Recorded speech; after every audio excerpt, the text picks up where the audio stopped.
Initially, I called the Values for Development, and I worked in some schools and also did some work for the Serious Fraud Office and the like.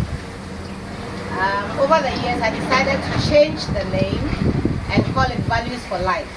And then the response is Values for Development. So if you have Values for Life, then you have Values for Development. So that is the reason why we are relaunching it and also introducing the office to you.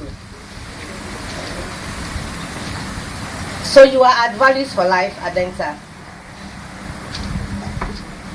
This NGO seeks the welfare and progress of families in the lower bracket of the employment ladder in general and the interests of women and children in particular. Please allow me to tell you the story of how it began, some 25 years ago. I spent my vacation with my cousin of blessed memory, Kokuvi Dumako, who lived in South Labadi Estate. And leaving my family, of course, I mean my father and my mother's house, to go and spend vacation with him, changed my perception of a lot of things.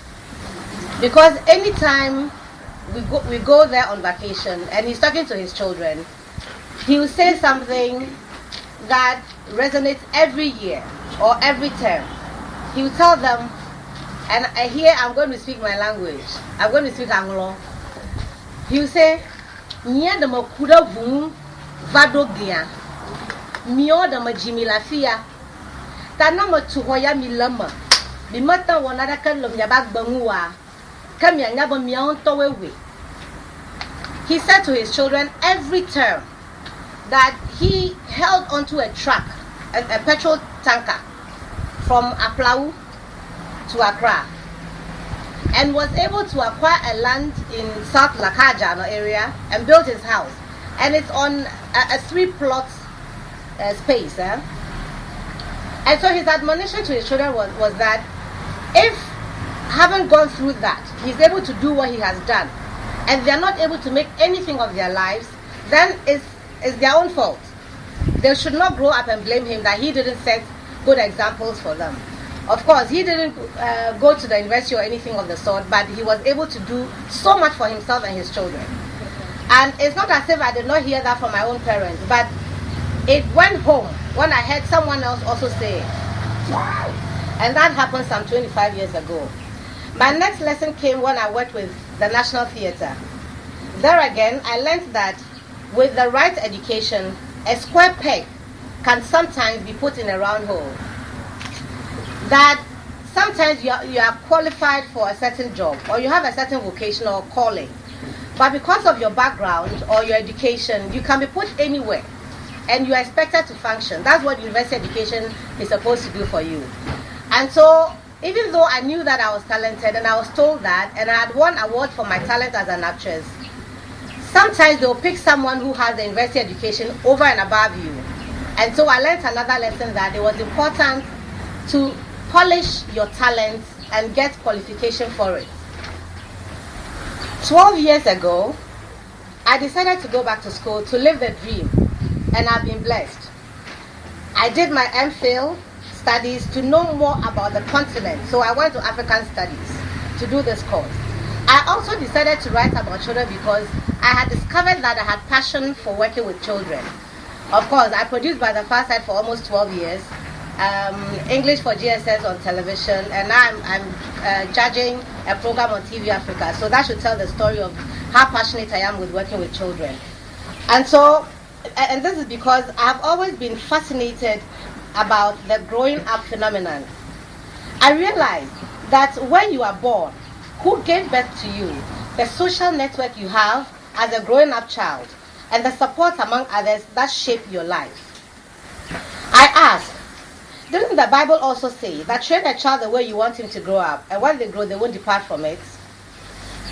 So, I read somewhere else that if a child lives with criticism, he learns to condemn. If a child lives with hostility, he learns to fight. If a child lives with shame, he learns to feel guilty. If a child lives with ridicule, he learns to feel shy. If a child lives with tolerance, he learns to be patient. If a child lives with encouragement, he learns to appreciate.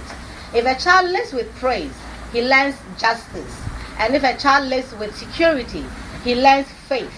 If a child lives with acceptance and friendship, he learns to find love in the world. These, among other values that guide and shape us, is what we have come to outdoor today. We of Values for Life believe that even if you do not get these from home, school, friends or foe, and experiences in life, you can read about it and be edified in the process. Values for Life is going to bridge that gap between formal education and home training. We have, by that, formed and continue to form reading and civic clubs in local authority schools, especially around the Medina, Bokobi, and Adenta municipalities. We hope and appeal to you all to support us in this exercise. Our reading and civic club members will also have the opportunity to identify their talents, as you saw that we have identified one in beautiful Irama Edue, and that will help you nurture them through the help of professionals in the various disciplines that may come about. We have projects that will depend on collaborators with other agencies, churches, and mosques, among others. And now let me tell you about our logo. I don't know if you have seen it, but you will shortly. It's the plants, the bamboo plants with a green and orange circle around it. And I'm wearing those colors. The bamboo is a symbol of life. Orange is a symbol of the sun. And green is a symbol of the plant. All because, I put that together because I think that life depends on the sun. And when the sun does its work, we get the greens. And so when the sun shines on me, I hope to nurture the children that you give me. This, ladies and gentlemen, is a background to Values for Life. Please join me in thanking our directors, our board members, and the Bavaria representative in Ghana, Mr. Perinyamako, for his support. I thank all of you most sincerely for making time to come this morning. And you're always welcome. And so do find time and come again at your own convenience. And also when I do call on you to come and help me do something, please, I expect you to honor it. I thank you very much for coming. Queen of Peace, I can see you. And Niso Adin children, I thank you very much for coming. I can see Premier in the house, Premier Productions, thank you for coming. And on that note, my job is done. Thank you very much.